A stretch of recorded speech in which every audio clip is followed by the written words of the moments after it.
What's up, Navigating Academia family? This is your buddy Dr. J. Phoenix Singh, your personal academic mentor, coming at you to be able to answer a valued viewer's question. In this case, not just one valued viewer, but so many of you have asked me this question over the last several years that I decided that I wanted to make an entire video dedicated to this one topic. And I've been promising you guys this one for a while, so my apologies, it's taken me a while to give it to you, but it's one of these things where I care about you guys so much that I want to make sure that I can put a significant amount of time into making sure that I get this just right for you. So the topic that I've got to share with you today and to be able to chat with you about is that of becoming a so-called internal candidate when it comes to getting accepted to your target graduate school. Now, this may be something that you've never really heard of before, but it's a really important concept, and it's part of the ivory tower, as we call it, which is kind of like a little bit shady, and so nobody really usually talks about it. But you guys know me, when it comes to this channel, what I do is kind of expose kind of like the dark underbelly of academia, which makes us seem much more badass than we actually are, but you kind of get the idea here, to be able to expose to you guys how this actually works. So here's the deal in terms of being an internal candidate. There's a variety of different ways you can do this. The thing is that in any given year, if you end up identifying a target doctoral supervisor or master's supervisor, for the case of today, I'm going to keep saying doctoral supervisor, but this also applies to master's programs, so just bear with me. So essentially what's going to happen is that you are going to end up finding out via emailing them or taking a look at the official departmental website. You'll find out that they are in fact accepting students for the forthcoming academic year. Now this sounds great. This sounds super exciting. They may even write back to you an email saying, yes, would love to take a look at your application materials. But here's the thing, guys. Sometimes they already know who they're going to pick before you even apply. Legally speaking, and I would say ethically speaking, they have to say that they're going to kind of open the net and anybody who wants to apply can apply. But there are many occasions where your target grad school supervisor already knows who they're actually going to accept. Now, how can you become one of those individuals? There are different ways of being able to do this. You guys know me, when it comes to getting into grad school, especially doctoral programs that are insanely hard to get into, like clinical psychology PhD programs where the rejection rate is over 96% on average, harder to get into than medical school even, if you can believe it, that usually they're the things that I call on this channel if you're a subscriber, and if you're not yet, please become a subscriber and like this video, comment below. The 5 lies that I call them are, number one, having awesome GPA, right? A great point average, which is at or above the median for your target program. Second one is great GRE scores or great test scores, whatever the kind of grad school is you want to go to, okay? Being in psych, I'll say GRE. Okay, so again, what does great mean? It's not great for every school. It's again at or above the median for your target program. Number 3 is great letters of recommendation. The 4th one is in-field work, whatever that means to you. For example, in psych, this would be clinical experience and also research experience, particularly if your doctoral or your master's program has some kind of research element to it. So these are the 5 lies. Why do I call them that? These 5 things, you'd have to have all 5 of them. You do. Okay? But having those 5 does not necessarily mean you'll get in. In fact, kind of the sad part these days is that having all 5 of those makes you totally and utterly average. Okay? So just because you have 4.0 GPA, 99th percentile GRE, 3 letters of recommendation, which are amazing, research and clinical experience, it does not actually put you above other individuals applying for these programs, which is really heartbreaking. I remember when I learned that, when I was an undergrad, guys, I mean, like, I wanted to go sit in the fetal position for like a year. But at the same time, the important thing is to acknowledge that. To accept that as true is very important, because then you can take the next step in terms of being strategic so that you specifically can get into your target program. And there's different ways to do this, right? To a medium extent, it would be great if you can get some conference experience, giving especially a paper or co-organizing a conference symposium. You can learn how to do all these things at Publication Academy. It's www.publicationacademy.com. We give big-time student discounts. If you have a student email address, you can go ahead and let me know. My contact details are at the website below. Same thing if you want to book a one-on-one consultation session with me. My current rates are down to the website below. I'm going to be opening up a variety of new dates and times here within the next upcoming weeks, so make sure that you check that out, okay? But here's the thing, right? It would be great to get some conference experience. That'll be something that makes you a bit unique. The two things that make you the most unique, though, are I'm always saying this, right? Publications, especially in high-impact peer-reviewed journals. Book chapter will still get the job done.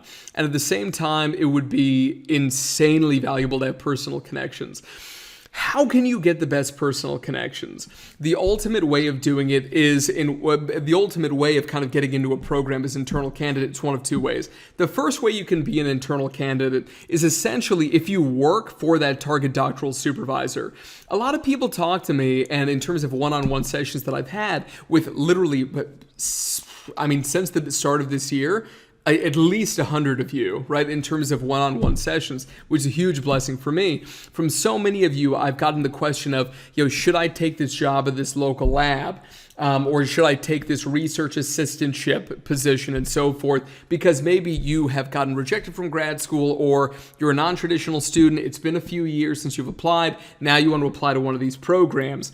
The thing is that there is no better supervisor to work with than the target doctoral or master's the master's supervisor that you want to work with. If they have some kind of a lab opening, like as a lab manager or as an RA, even if it's a volunteer position, you should take that job. Why? Because people work with other people who they know, who they like, and who they trust. So it's very important that you essentially become someone where your name is on the tip of the tongue of your target supervisor. This is the reason why it does not count as a personal connection for you to just email somebody. That doesn't count. Right? For you to be able to say, I love your work. It's amazing. It's very influential to me. I want to be your doctoral student. Are you accepting students this fall? That's not a personal connection, okay? You just need to understand that.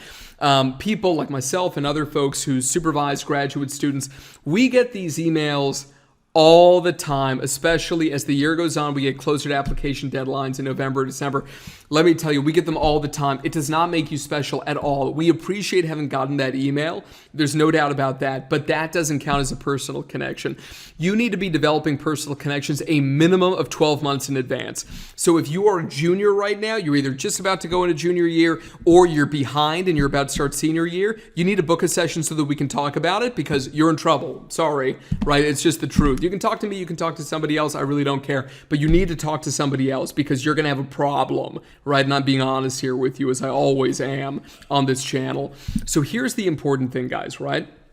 If you have the chance to be able to work with your target supervisor, even if it's for no money or for minimal money, they're going to see how hard you work. And most importantly, you're going to learn the workflows of that lab, of that graduate department. You're going to get to know other faculty members. You're going to get to know staff. Most importantly, you're going to be somebody who the target graduate supervisor trusts with their work. They are going to trust that you know their research literature, you know the active grant protocols that they're working on, you know their kind of, 5-year plan, 10-year plan, whatever it happens to be. You know all the current grad students in the lab. They should like you. The postdocs, they should like you. You should focus on, I always say, be a pleasure. Be a pleasure to work with. Be a pleasure to talk to. Be a pleasure to be around. You can cultivate that identity within the lab. And this way, when a graduate, and you should let them know that you are interested in going to grad school in this area. I cannot tell you guys how many times I see this happen every single year. A new doctoral slot will open for a new doctoral student. And let me tell you who most often gets it. It's that person who is an internal candidate. That's one way of doing it. The other way of doing it in terms of personal connections is this thing that I call the banana dance. And the likelihood you've heard of this is insanely low. And this is one of these things that people in academia don't talk about, but is completely and utterly true. The idea here is it's kind of like Pokemon cards, right? So when I was a kid, Pokemon cards were super popular, right? So here's the thing with Pokemon cards. You wouldn't trade your best card for somebody else's worst card, right? You would trade your best card for somebody else's best card that you wanted even more. When it comes to fields of academic research, yes, there are big fields like psychology and clinical psychology, clinical forensic psychology, but there are also much more niche fields within them. For example, my one buddy, his entire field of research is all deviant sexual fantasies of convicted sex offenders, right? This is insane in terms of how hyper niche it is. But that's the deal here, hyper niche, right? And that's the thing. You don't need to worry about supervisors in kind of more macro areas of the field. You need to be worried about individuals who are kind of within the same hyper niche as your target doctoral or master's supervisor. You need to be networking with them. You need to be working in their labs. If you can't get a job, working in the lab of the target master's or doctoral supervisor. And the reason why is that that individual most likely has similar research literature. They utilize similar workflows, have similar methodologies, and they see the field going in a similar direction, especially the co-authored pieces. That's a big thing, guys, that people don't talk about. If they've recently, last 3 years, right, have co-authored pieces with your target master's or doctoral supervisor, these people are your friends. These people are the best. Even if you're working for them for free, like I said, I worked a whole summer for free at Yale to be able to get a personal connection with my target doctoral supervisor, and it worked. I got into my target doctoral program, fully funded, double doctorate PhD program, right, in Minnesota. That was my dream doctoral program. I ended up going to Oxford. I ended up staying there for personal reasons, and then I later went and got a second doctorate at University of Constance. But regardless, I got into a program where the acceptance rate was 0.2%. That is nuts. Right? And that's the thing. I want to help you guys get into these types of programs by giving you guys this kind of advice, all right? So that's the other way you can do things.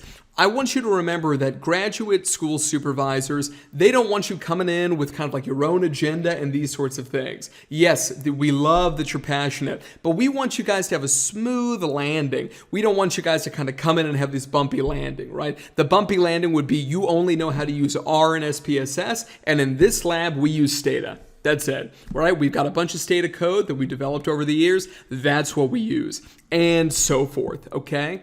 So at the end of the day, be a pleasure. Try to become an internal candidate, especially if it's something where you don't have one of the big five. You may not have the best GPA. Excuse me. Maybe your GPA is 3.1. That's not a good GPA. Sorry. Right? Maybe you are at the 55th percentile of your GRE scores in one realm or another. Not great. Sorry. Right? I'm not a good test taker either. It is what it is. Right?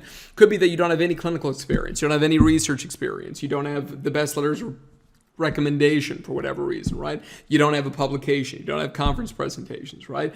Too many of these add up and you're in deep trouble. But if you're only missing a couple of them, becoming an internal candidate by spending time doing the things that I've been saying in this video, intensely helpful.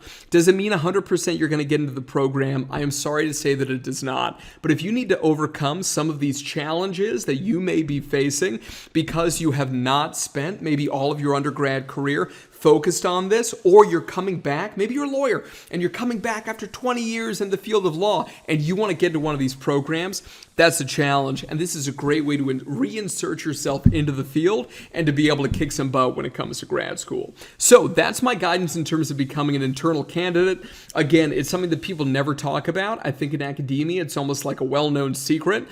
So, hate to burst, the bubble of fellow academics to kind of let the secret out, but this is definitely a thing. So, all right, guys, that's what I got for you for today. Make sure to like this video. So smash the like button. It's the little thumbs up. Free for you, doesn't cost you a dime. If you are interested in booking a one-on-one paid session with me, website is down below. That is my current rates.